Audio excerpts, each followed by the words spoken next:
ओम शांति। आइए आज एक कहानी सुनते हैं बहुत सुंदर एक कंजूस व्यक्ति की, जिसका नाम दानचंद्र था। बहुत अमीर था लेकिन दान देना नहीं चाहता था। दान देने का समय तो था, उसके पास बहुत धन था लेकिन देना नहीं चाहता है। कई लोग ऐसे होते हैं कि रहता है उनके पास लेकिन देना नहीं चाहते हैं। कई लोग ऐसे होते हैं जिनका मन होता है देने का लेकिन उनके पास होता नहीं है। उसकी पत्नी बहुत दयालु और धार्मिक प्रवृत्ति की थी। वह हमेशा कहती रहती थी, दान पुण्य कर लो, कहीं तीर्थ यात्रा पर जाओ। तो व्यक्ति हमेशा कहता था, क्या हम ही हैं दान करने के लिए? अरे दुनिया में बहुत लोग पड़े हैं जो दान करेंगे, हम ही हैं क्या दान करने के लिए, जो एकदम रोज रोज यही बोलती रहती हो। एक दिन पत्नी ने बहुत जिद की और कहा, गंगा जी में स्नान कराओ। कभी गए नहीं हो, कहीं नहीं गए हो, कम से कम गंगा जी में तो स्नान कराओ। तो व्यक्ति बहुत कहने के बावजूद एक दिन उसने मन बना लिया गंगा जी में स्नान करने का। गंगा जी वहां से 12 किलोमीटर की दूरी पर थी। व्यक्ति पैदल पैदल गया, कहीं पैसा खर्च ना हो जाए। पैदल पैदल गया 12 किलोमीटर। चलते चलते चलते गंगा जी के किनारे पहुंच गया। गंगा जी के किनारे जैसे ही पहुंचा, वो जब देखा कि वहां पर तो भीड़ लगी है, बहुत सारे पंडे लोग हर घाट पर बैठे हुए हैं। सुबह का समय था तो वो कहीं दूर निकल गया। उसने सोचा यहाँ तो पंडे हैं, अगर यहाँ स्नान करेंगे तो इनको कुछ देना पड़ेगा, इसलिए वो कहीं आउट में दूर निकल गया। आउट में गया मुर्दा घाट पर। उसने कहा यहाँ शांति, यहाँ कोई नहीं है। मुर्दा घाट पर जब पहुंचा वहां कोई नहीं। सोचो, दान करने के पीछे यहाँ किसी को देना ना पड़े, इसलिए मुर्दा घाट गया। आजू बाजू में देखा कोई नहीं है और जल्दी से कपड़े उतारे और उसने सोचा डुबकी लगाए। जैसे ही गंगा जी में डुबकी लगाई, भगवान देख रहे थे। भगवान को बड़ी हंसी आई, ऐसा भी भक्त होता है। और जैसे ही वो डुबकी लगा करके निकला और भगवान पंडा के रूप में प्रकट हो गए। जय हो यजमान की।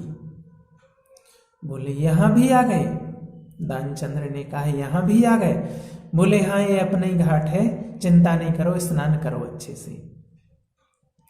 बोले हम संतोषी ब्राह्मण हैं, जो जितना देता है उसमें संतोष कर लेते हैं, और तुम्हारे जैसा कोई ना कोई भक्त दिन में एक आध आ जाता है जो हमारे साल साल भर का इंतजाम कर देता है। दानचंद्र तो सुन के घबरा गया। बोला हम नहीं करेंगे। बोले कोई बात नहीं, साल भर का नहीं, 6 महीने का कर दो। बोले बिल्कुल नहीं करेंगे, हम नहीं करेंगे, 6 महीने का भी नहीं करेंगे। बोले 3 महीने का? बोले नहीं करेंगे। 1 महीने का? बोले नहीं करेंगे। 15 दिन का? बोले हम नहीं करेंगे। तो फिर भगवान ने पंडा के रूप में कहा, दान तो सो इच्छा का होता है, जो इच्छा हो सो कर दो, करना तो पड़ेगा, छोड़ेंगे नहीं, ऐसे ही बाहर तो नहीं निकलने देंगे, करना पड़ेगा। तो दानचंद बोला उधार करेंगे।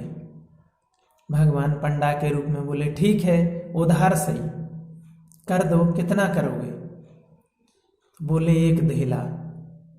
दानचंद्र ने कहा 1 धेला और वो भी उधार। भगवान ने कहा ठीक है। आया, बाहर निकल करके कपड़े पहन के घूमते घामते हुए और शाम तक वापस पैदल पैदल फिर गया। घर पहुंचा तो शाम हो गई थी। पहुंचते पहुंचते थका हारा खाना खा के बस लेटा ही था, इतने पर किसी ने दरवाजा बजाया। भगवान पंडा के रूप में पहुंच गए, दरवाजा बजाया और पत्नी आई बाहर। बोले कौन है? बोले हम गंगा जी से आए हैं, पंडा हैं, क्या दानचंद्र का मकान यही है? बोले हाँ। बोले वो दान करके आए थे, वो हम लेने आए हैं। पत्नी गई अंदर, बोली कुछ उधार करके आए थे क्या दान?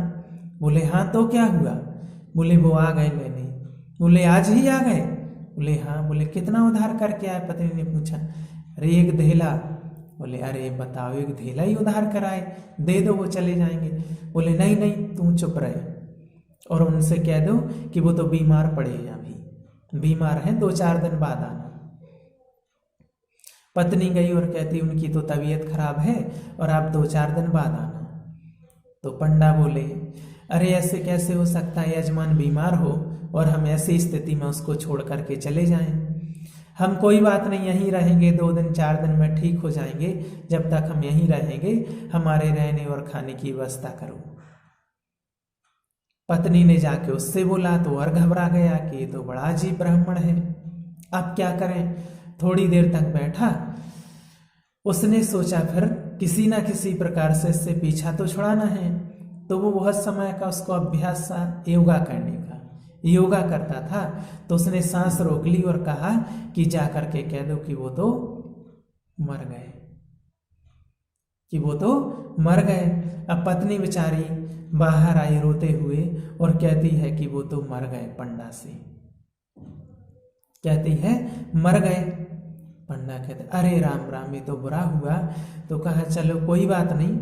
फिर पत्नी कहती अब तो चले जाओ। बोले अरे अब कहाँ जाएंगे, जजमान चले गए, आप अकेली हो घर में, आप कहाँ क्या करोगी, कहाँ जाओगी, आप घर में ही रहो, आप देखो हम सब जगह खबर करके आते हैं।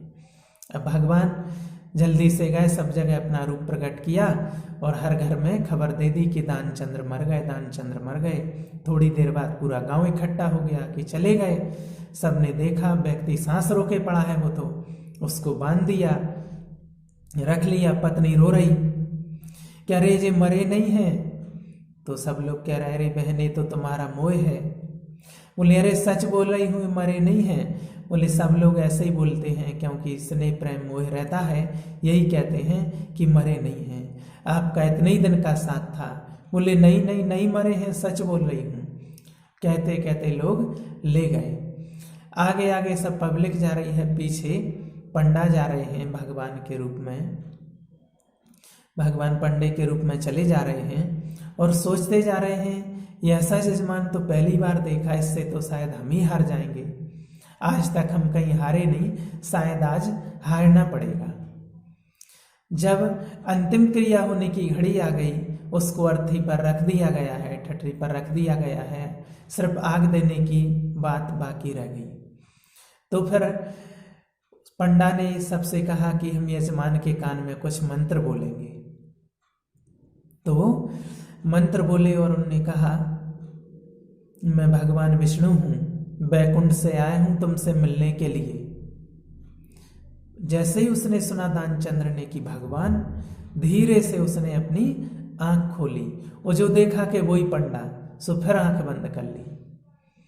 फिर भगवान ने कहा अरे मैं विष्णु हूँ और मैं तुमसे हार गया हूँ, अब मुझे कुछ नहीं चाहिए, तुम ही मांग लो, मैं तुमसे प्रसन्न हूँ, आज मैं पहली बार हारा हूँ, कभी नहीं हारा हूँ। तो वो दानचंद्र कहता है कुछ नहीं चाहिए मुझे, बस धेला देव छोड़, मेरा धेला छोड़ दो। तो कहने का भाव, ऐसे ऐसे भी लोग होते हैं, इतने कंजूस होते हैं जो एक एक पैसे के लिए बहुत बदतर व्यवहार कर देते हैं, है ना। इसलिए कहा जाता है कि भगवान ने अगर दिया है तो हमें कभी देने में भी उसी का दिया है, उसी के लिए दे रहे हैं, तो उसके लिए देने के लिए कभी कंजूसी नहीं करना चाहिए और ऐसा व्यवहार हमें नहीं करना चाहिए। भगवान ने लायक बनाया है हमें दूसरों को देने के, तो हमें भी जरूर दान करना चाहिए। ओम शांति।